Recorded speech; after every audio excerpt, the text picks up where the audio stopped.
Everyone, आप सभी लोग कैसे? उम्मीद है आप सभी लोग अच्छे होंगे। और ब्लॉग आज बहुत दिनों के बाद जा रहा है और ये ब्लॉग को आप लोग ज़्यादा से ज़्यादा प्यार दीजिएगा। और ये ब्लॉग हम इवनिंग में अपलोड कर देंगे। नेक्स्ट डे इवनिंग से ब्लॉग स्टार्ट किए थे और यहाँ पे हम आर्ट एंड कल्चर पढ़ रहे हैं और वो भी 11th क्लास की। और मैंने क्लास कर लिया है जिसमें से 19 क्लास थी और करीब हमारा आधा क्लास तो हो चुका है। तो हम एनसीईआरटी केवल फर्स्ट भाग ही पढ़ रहे हैं, सेकंड नहीं पढ़ रहे हैं। बाकी जो नोट्स बनाए वो पढ़ेंगे, बाकी ये आर्ट एंड कल्चर पढ़ेंगे। और जो भी चीज़ें हैं इसमें की इम्पॉर्टेंट चीज़ें वो हम नोट कर लेंगे। लेकिन अभी हमारा ये आर्ट एंड कल्चर का जो है ये एनसीईआरटी, ये अभी हम फर्स्ट बार पढ़ रहे हैं। इसके पहले हम नहीं पढ़े थे, हाँ क्लास का पढ़े थे। और आर्ट एंड कल्चर की मेरे पास एक बुक है, उसको हम कई बार पढ़े हैं, बट ये एनसीईआरटी हम पहली बार पढ़ रहे हैं। वो भी एनसीईआरटी ही है जो हम पढ़े थे, बट कुछ ज़्यादा ये क्लियर है और उसमें थोड़ा सा सारी चीज़ें डीपली दी हुई थी। उसको पढ़ने के बाद मुझे लगता है कि नोट्स पढ़ लीजिए और कुछ भी पढ़ने की आवश्यकता नहीं है। लेकिन जिनके पास एनसीईआरटी है वो एनसीईआरटी ही पढ़ें, उनको नोट्स भी पढ़ने की कोई आवश्यकता नहीं है, कवर हो जाएगा। तो आज का ब्लॉग यही है। और मेरा जो कमेंट आया हुआ था कि ब्लॉग नहीं आ रहा है, तो रीज़न यही है कि ब्लॉग ना आने का।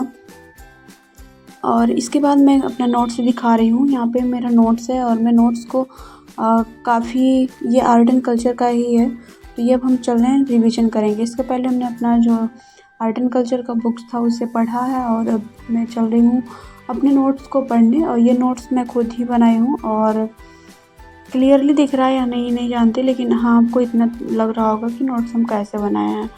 तो बहुत ज़्यादा सुंदर कलरफुल बनाने का प्रयास तो हम नहीं किया है, लेकिन हाँ जो इम्पोर्टेंट चीज़ें हैं उसे अंडरलाइन और उसको नोट करने का प्रयास कर लिए हैं, क्योंकि हमें कलरफुल पेन का यूज क्या ज़रूरत है नोट्स में करने के लिए।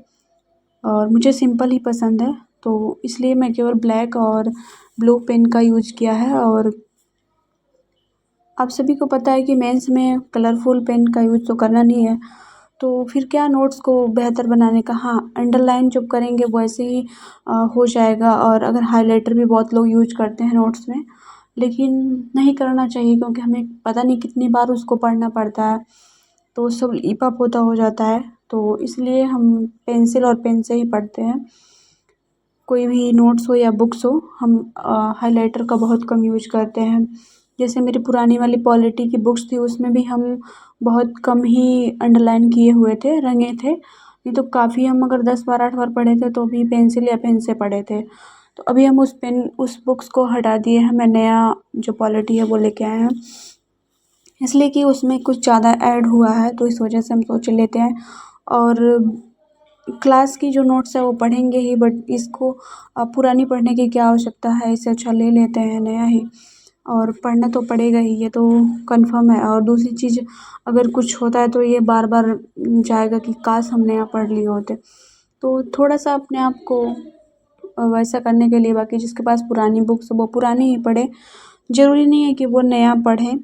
तो यही सारी चीज़ें हैं। तो और यहाँ पे मैं फिर से अपना वही रिवीजन कर रही हूँ और मुझे लगता है कि ये कवर कर लेना चाहिए। उसके बाद कवर करने के बाद से फिर जो भी चीज़ें हैं इसके क्वेश्चंस, उसे हम सॉल्व करेंगे। जैसे क्लास में भी हमें क्वेश्चन प्रीवियस ईयर पेपर दिखाए गए हैं, एवं सॉल्व भी करवाए हैं सर।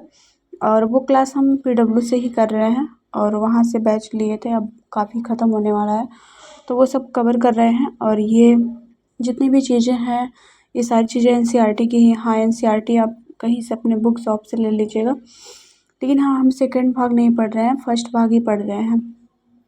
तो फर्स्ट भाग ही आप लोग पढ़िएगा। और नोट्स इसकी एनसीईआरटी की बनाने की कोई आवश्यकता नहीं। हाँ जितनी क्वेश्चन है वो क्वेश्चन को आप नोट कर लीजिएगा और क्वेश्चन को सॉल्व भी कर लीजिएगा।